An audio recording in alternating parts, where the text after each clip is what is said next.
Hello, sports fans, sports bettors, and YouTube Nation. John here with Ricket Picks. Have some NFL picks for you right meow. Have three picks, four actually, that I'm going to give you. It is approximately midnight, and I am bringing you content for free that I've done some research on. Get started. I launched this channel this week. It's been very successful. Hope to keep that rolling. Been successful with baseball. I'd like to apologize now if the camera moves around a little bit. I am in a rocking chair as Ricketts himself is on my table, and he is not giving it up. So first game we're going to go at is the Cincinnati Bengals at the Buffalo Bills. The Bengals are 0-2, losing to the Seahawks and the 49ers already this season. They rank 21st in scoring with 18.5 points per game. 11th in offense, second in passing. A lot of that's been Andy Dalton to John Ross III from UW.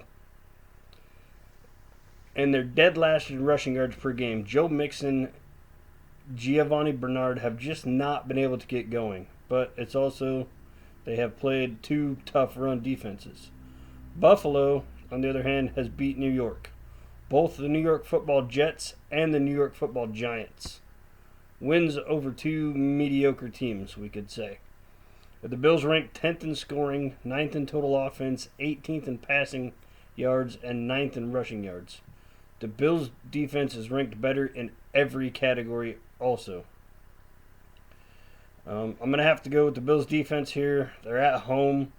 I say Josh Allen makes a difference with his legs, and the Bengals' defense, they're going to give up yards, they're going to give up rushing yards, they're going to give up passing yards, they're going to give up a lot.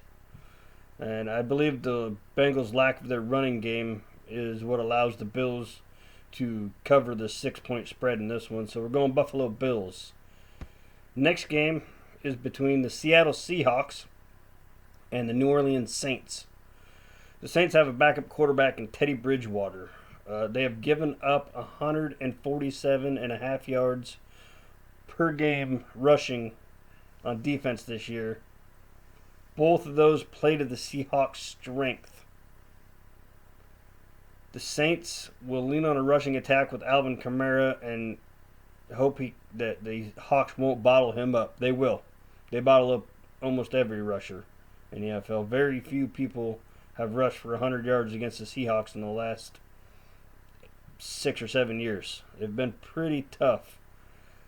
Teddy Bridgewater, he's had a week to work with the offense. Last week it was he got thrown in the game, and the Rams just took full advantage of it. He looked uncomfortable. You could tell he wasn't comfortable.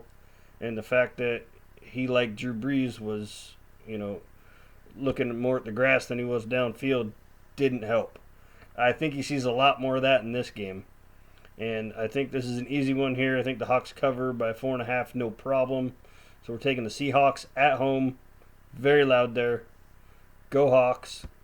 They covered 4.5. Next game is the 49ers and the Steelers. 49ers are 2-0 this year, have beating the Buccaneers and the Bengals. And they rank 3rd in points scored, 7th in total offense, 4th in rushing yards per game.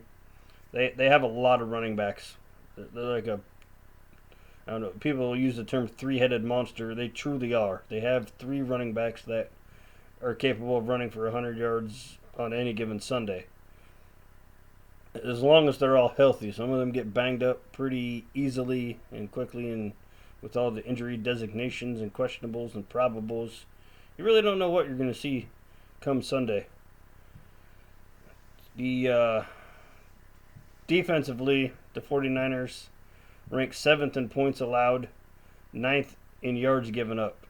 They're pretty tough. They've been tough this year. Granted, they've played the Buccaneers. Jameis Winston, as I have said, likes to throw the ball to the other team.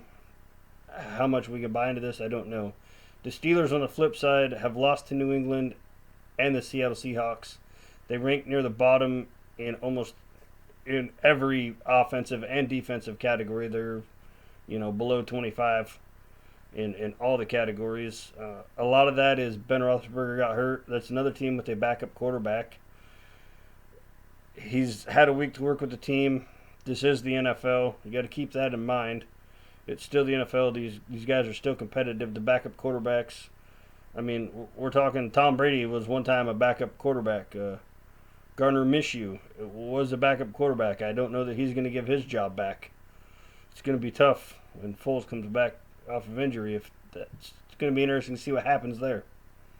But if this game were in Pittsburgh, I would say that the Steelers would cover the spread. But being in San Francisco being on the roll that they're on, they like the team, they like each other, they're gelling. I say that the Niners cover the 6-5 in this one, and they win. Another game I like to cover is an easy one for me again, like the Seahawks, the Chiefs. I think it's going to be a very high-scoring game. Baltimore's defense, they have too many holes, too many injuries to keep up with that Chiefs offense. I think it's going to be a high-scoring game, but I think the Chiefs are going to cover the 5.5-point spread. No worries, no problems. Jump on these picks, totally free. Get some of that hard-earned money back that you may have lost. Hopefully you've had some success if you've been with me this week on the baseball side. 19-5, 3-1 today. So we dropped one today, but still 3-1. 4-1, got the Cardinals. That was my Ricketts paw pick of the day.